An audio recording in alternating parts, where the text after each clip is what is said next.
En fait, moi, ce que je constate, c'est que la semaine dernière, nous avions un accord avec Raphaël Glucksmann et Olivier Faure.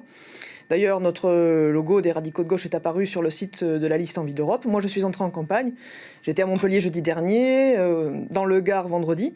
Simplement, après, j'ai reçu un message d'Olivier Faure qui me dit que Jean-Michel Bélier n'est plus d'accord pour que les radicaux de gauche apparaissent sur la liste Envie d'Europe et qu'il faut qu'on se range sous la bannière du PRG. Donc, c'est simplement, moi, j'entends ce que me disent Raphaël Glucksmann et Olivier Faure. Je constate que suite à des pressions, effectivement, du patron du groupe La Dépêche, nous ne pouvons plus être présents en tant que radicaux de gauche sur la liste Envie d'Europe. Et dans ces conditions-là, nous avons préféré et je préfère me retirer de cette liste. Vous aviez pourtant accepté de figurer à la 10e place de la liste de Raphaël Glucksmann, c'est-à-dire en position non éligible. C'était déjà dur à accepter par rapport à votre travail sur le mandat qui se termine ?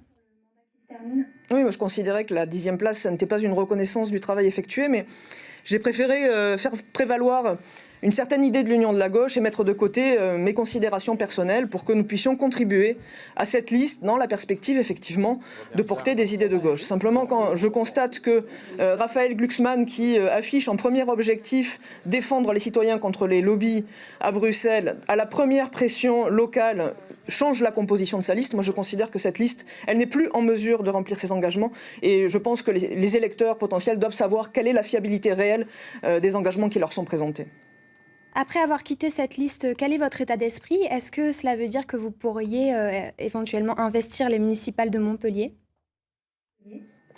Moi, je ne m'interdis rien. Vous savez, d'abord, je vais profiter du temps qui est devant moi.